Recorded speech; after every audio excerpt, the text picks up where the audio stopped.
ভগবানের কাছে জ্ঞান চায়, কিন্তু তারা মাঝখানে বিকৃতি করে যে সরস্বতী পূজার ব্যবস্থা করেছে, এটাই হলো বিকৃতি। আল্লাহ কোরআনে বলছেন। তো আমরা কোরআনের কথা শুনি, কিন্তু আমাদের সমাজ যদি বিদেশি কোনো জিনিসের আবির্ভূত হয়, বিদেশি মানুষ যদি কোনো কিছু বলে, সেটার গুরুত্ব, সেটার আকর্ষণ আরো একটু বেশি থাকে। তা আমরা এই জন্য দেখি, একটা কোট করেছি যে এই যে মানুষ যে পশু বা পোকামাকড়ের চেয়েও খারাপ, নিকৃষ্ট, এমন কথা কোনো বড় কোনো ব্যক্তি বলেছেন কিনা। তো দেখতে গিয়ে দেখলাম যে ইংরেজি সাহিত্যের লেখক 1726 সালে একটা উপন্যাস লিখেছেন। কত সালে? 1726 সালে। এটা নিয়ে সিনেমাও তৈরি হয়েছে। ওটার নাম হচ্ছে গালিভার্স ট্রাভেলস। ইউটিউবে গুগলে সার্চ দিলেই পাওয়া যায়। তো সেখানে তিনি বলেছেন যে গালিভার্স যেই মূল ব্যক্তিটা, লেখক যিনি, ওর নাম হচ্ছে জোনাথন সুইফট। উনি লিখছেন উপন্যাসে যে একজন রাজার সাথে কথোপকথনের সময় যখন ইংল্যান্ডের আচার আচরণ এবং মানুষের কথা যখন রাজার কাছে শোনানো হলো, তখন রাজা ওই এলাকার মানুষ সম্পর্কে একটা উক্তি করলেন, একটা কথা বললেন। সেই কথাটা হচ্ছে কি, I could not but conclude the bulk of your natives to be the most pernicious race of little odious vermin that nature ever served to crawl upon the surface of the earth. এই কথাটার অর্থ হচ্ছে প্রকৃতির চোখে, প্রকৃতি কি, যেটা automatic হয়।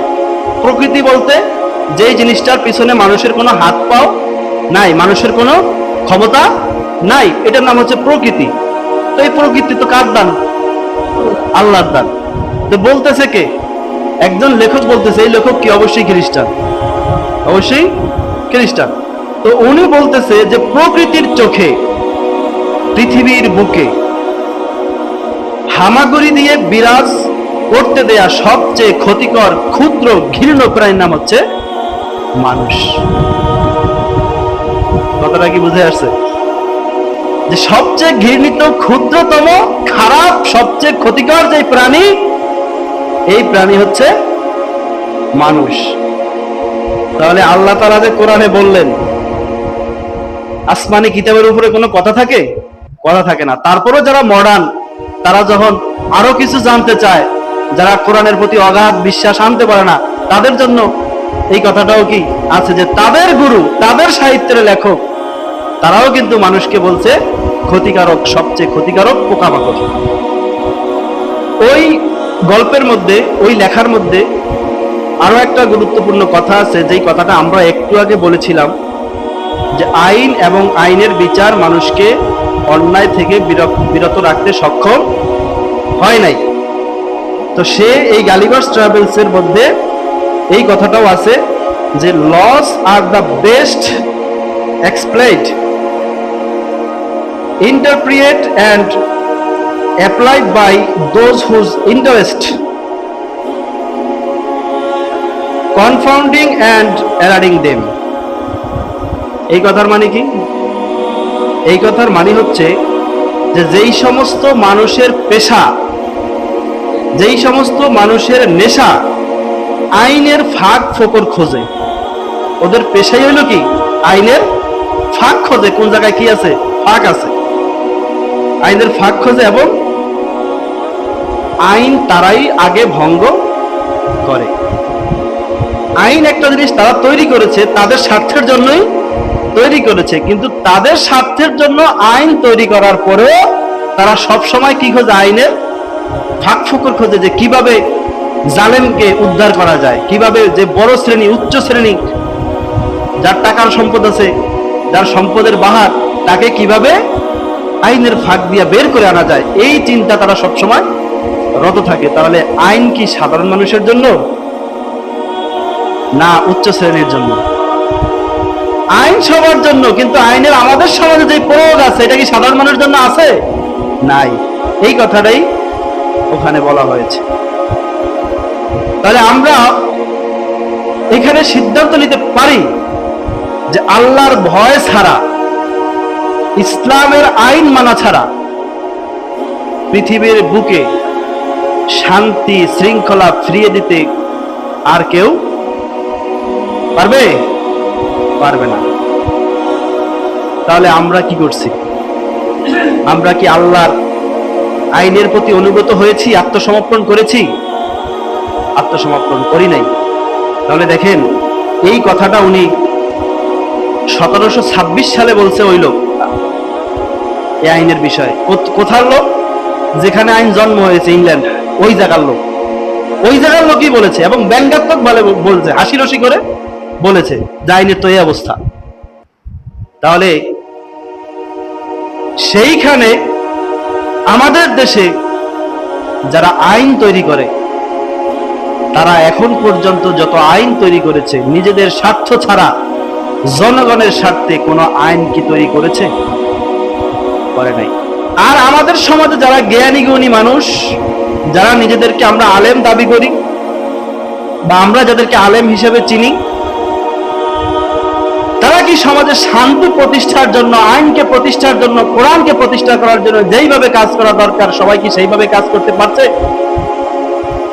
বা করতেছে? করতেছে না। যদি করে থাকে তাহলে তাদের এই আরেকজন কবির কথা বলি, ওনার নাম হচ্ছে, ইংরেজি সাহিত্যের কবি, ওনার নাম হচ্ছে থমাস গ্রে। কি নাম? Thomas Gray. 1742 সালে উনি তার ode on a distant prospect of Eton college নামক একটা কবিতায় তিনি বলেছেন যে where ignorance is bliss, 'tis folly to be wise। এর মানে হচ্ছে, যেখানে মূর্খের রাজত্ব চলে, যেখানে মূর্খদের কদর বেশি, যেখানে মূর্খদের উচ্চতার সম্মান বেশি, সেখানে জ্ঞানী হয়ে কোনো লাভ আছে? কোনো লাভ নাই। তাহলে আজকে আমাদের সমাজ, আমাদের রাষ্ট্র, সারা পৃথিবী পরিচালনা যারা করছে, তারা কি নিজেদেরকে আলেম দাবি করে? দাবি করে না। তাহলে ক্ষমতা তাদের হাতে। কিন্তু যারা নিজেকে আলেম বলে, যারা নিজেকে আলেম পরিচয় দেয়, তারা সেই ক্ষমতার ধারেও যেতে পারছে না। তাহলে এই আলেম হয়ে লাভ কি? অথচ আল্লাহ তাআলা যেখানে আমাদেরকে বললেন যে মানুষ চতুষ্পদ জানোয়ারের চেয়েও নিকৃষ্ট, তাহলে পশুর মধ্যে দেখেন তো কুকুরের একটা স্বভাব আছে। একটা মরা গরু যদি সে পায়, ইচ্ছা করলে ওই গরুটা 50টা কুত্তা আরো বেশি খাইতে পারে। কিন্তু দেখবেন কি 2-4টা কুকুর জায়গা করে কি, ওইটার চারিপাশে কামড়ায় কামড়ায় ব্যাট দেয় অন্য কুকুরের আসতে। স্বভাব আছে না কুকুরের? ঠিক, আমি নাম বললাম না, যারা আলেম দাবি করে তারা এটা বুঝবে আজকে সমাজের চরিত্র কেমন। বাজারে গেলে, হাটে গেলে, মাঠে গেলে, যেখানে যাই সেখানেই মুফতি, মাওলানা, হাফেজ, কারি অভাব আছে? আছে? ঘরে ঘরে মুফতি, মাওলানা। কিন্তু কার্যকরী ফতুয়া কারটা কার্যকর? জজ যেই রায় লেখে, এই রায় কারো অমান্য করার সুযোগ আছে? মুফতিটা অনেকে, মুফতি যে ফতুয়া দেয়, ফতুয়া অনেকে। তাহলে আলেম এবং মুসলিমদের যেই কাজ, সেই কাজের সঠিক ট্র্যাকে তারা নাই, যার কারণে আজকে এই অধপতন। এই অধপতন শুরু হয়েছে কবে থেকে? রাসূল সাল্লাল্লাহু আলাইহি ওয়াসাল্লামের ওফাতের পর, সাহাবীদের সময় বা তারপর থেকেই এই অধপতন শুরু হয়েছে। হযরত আবু বকর সিদ্দিক রাদিয়াল্লাহু তাআলা আনহু এবং হযরত ওমর রাদিয়াল্লাহু তাআলা আনহু যখন বিদায় হজের ভাষণে আয়াত নাজিল হলো আল ইয়াউমা আকমালতু লাকুম দীনাকুম ওয়া আতমামতু আলাইকুম নি'মাতি ওয়া রাদিতু লাকুমুল ইসলামা দীনা, যে আজ তোমাদের জন্য দিনকে পরিপূর্ণ করে দেওয়া হলো। এই কথা শোনার পরে হযরত আবু বকর রাদিয়াল্লাহু তাআলা আনহু কান্না শুরু করলেন। হযরত ওমর রাদিয়াল্লাহু তাআলা আনহু কান্না শুরু করলেন। আর অন্যান্য সাহাবীরা তারা আনন্দে খুব খুশি, আত্মহারা হলেন যে দিন পূর্ণ হয়ে গেছে, দিন পরিপূর্ণ হয়ে গেছে। কিন্তু যখন দেখলেন আবু বকর আর ওমর কান্না করতেছে, তখন তাদেরকে জিজ্ঞেস করা হলো, ও আবু বকর, আজকে খুশির দিন, আপনি কান্না করছেন কেন? আবু বকর বললেন, আমি কান্না করছি এই জন্য, যেহেতু দিন পরিপূর্ণ হয়ে গেছে, তাহলে মুহাম্মদ রাসূলুল্লাহ সাল্লাল্লাহু আলাইহি সাল্লাম আমাদের মাঝে আর বেশি দিন থাকবে না, এই জন্য আমি কান্না করতেছি। হযরত ওমরকে প্রশ্ন করা হলো, ওমর, আপনি কেন কান্না করতেছেন? ওমর রাদিয়াল্লাহু তাআলা আনহু বললেন, আজকে দিন পূর্ণ হয়ে গেছে, পরিপূর্ণ হয়ে গেছে। এই যে একটা বোতল পানিতে ভরা, পানিতে ভরা কি পূর্ণ? পূর্ণ না? এটার ভিতরে কি আর পানি নেওয়া যাবে? আর নেওয়া যাবে? যদি আর নেই তাহলে পানি কোথায় পড়বে? আমার এই বই রূপে পড়ে বই নষ্ট হয়ে যাবে। পূর্ণ, তাহলে এটার ভিতরে আর কিছু ঢোকানোর সুযোগ নাই, আর পানি নেওয়ার সুযোগ নাই, পরিপূর্ণ হয়ে গেছে। তাহলে দিন পরিপূর্ণ হয়ে গেছে। এখন এই পরিপূর্ণ দিনের কাজ হচ্ছে আস্তে আস্তে খালি হবে, আস্তে আস্তে কমে যাবে। কারণ এই বোতলটা ভরা হয়েছে, উদ্দেশ্য কি? আস্তে আস্তে এটা কমে যাবে। আমি সেই জন্য কান্না করতেছি যে দিন যেহেতু পরিপূর্ণ হয়ে গেছে, এখন দিন এখান থেকে আস্তে ঝরে পড়তে পড়তে কমে যাবে।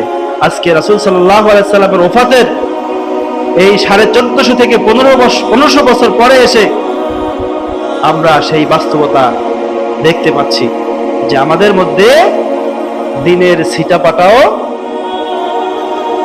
নাই, আমাদের কাছে কোরআন নাই। আমাদের কাছে কোরআন আছে, আমরা তাকে জমা করে রাখছি, আমরা প্র্যাকটিস করি না। আমাদের কাছে রাসূল সাল্লাল্লাহু আলাইহি সাল্লামের সুন্নাহ আছে, কিন্তু আমরা ধারণ করি না। এই জন্যই তো আল্লাহ তাআলা বলছেন, উলাইকা কাল আনআম বাল হুম আদাল, তারা জানোয়ারের মতো, বরং জানোয়ারের চেয়ে নিকৃষ্ট। এরপর আল্লাহ তাআলা বলেন, উলাইকা হুমুল গাফিলুন। আর এই নিকৃষ্টতা কেন? তাদের উদাসীনতার কারণে, গাফেলতির কারণে। তারা উদাসীন, তারা গাফেল, এই জন্য এই সমস্যা। আল্লাহ তাআলা এখানে আশার আলো জ্বালিয়ে তারপরে আল্লাহ তাআলা বলেন, ওয়ালিল্লাহিল আসমাউল হুসনা ফাদউহু বিহা। আল্লাহ তাআলা বলেন, আল্লাহ তাআলার অসংখ্য গুণবাচক নাম আছে। আমরা জানি আল্লাহ তাআলার নাম আছে 99টা নাম আছে, জানি না? গুণবাচক অসংখ্য নাম আছে। ফাদউহু বিহা, তোমরা আল্লাহকে সেই নামে ডাকো। আল্লাহ বলছেন উদাস হয়ো না, আল্লাহকে আল্লাহর গুণবাচক নামে ডাকো। এরপর বললেন, ওয়াযারুল্লাযীনা, যারা যারা আল্লাহর নামকে বিকৃত করে ছেড়ে দেয়, বিকৃত করে ছেড়ে দেয়, ইউলহিদুনা ফি আসমাইহি, আল্লাহর যে গুণবাচক নাম সেই নামকে বিকৃত। যেমন একটা উদাহরণ দেই, আল্লাহর একটা নাম আছে আলিম। কি নাম? আলিম। আলিম শব্দের অর্থ হচ্ছে জ্ঞানী। তো আল্লাহর কাছে আমরা জ্ঞান চাই। আল্লাহ আমাদেরকে কোরআনে শিখিয়েছেন না, রব্বি জিদনি ইলমা। আল্লাহর কাছে, রবের কাছে জ্ঞান চাই। এবং এখানে যদি আল্লাহ তাআলার যে নাম আছে ইয়া আলিমু, ইয়া আলিমু, আল্লাহর নাম, এই জ্ঞানী নাম তাসবির মতো পাঠ করে যদি আল্লাহর কাছে বলি যে রব্বি জিদনি ইলমা, হে জ্ঞানের মালিক আপনি আমার জ্ঞান বাড়িয়ে দেন, তাহলে আল্লাহ আরো বেশি খুশি হয় না? বেশি খুশি হয়। কিন্তু এটাকে বিকৃত করলো কারা? যারা সনাতনী সিস্টেম, তারাও তো আল্লাহর কাছে জ্ঞান চায়, ভগবানের কাছে জ্ঞান চায়, কিন্তু তারা মাঝখানে বিকৃতি করে যে এই সরস্বতী পূজার ব্যবস্থা করেছে, এটাই হলো বিকৃতি, আল্লাহর নামে বিকৃতি। কথাটা কি বুঝে আসছে? আল্লাহর নাম বিকৃতি করে তারা আল্লাহর কাছেই চাচ্ছে, কিন্তু মাঝখানে একটা কাল্পনিক রূপ ধারণ করে ফেলেছে। এই জন্য বলছে যারা আল্লাহর নামকে বিকৃতি করে ফেলেছে তাদের কাছ থেকে তোমরা কি দূরে থাকো, তাদের মতো হয়ে যেও না।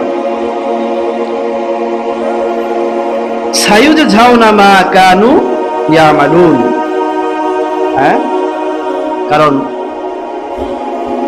প্রত্যেকের যে কৃতকর্ম কাজের জন্য একটা পুরস্কারের ব্যবস্থা আছে, আবার মন্দ কাজের জন্য তিরস্কারেরও ব্যবস্থা আছে।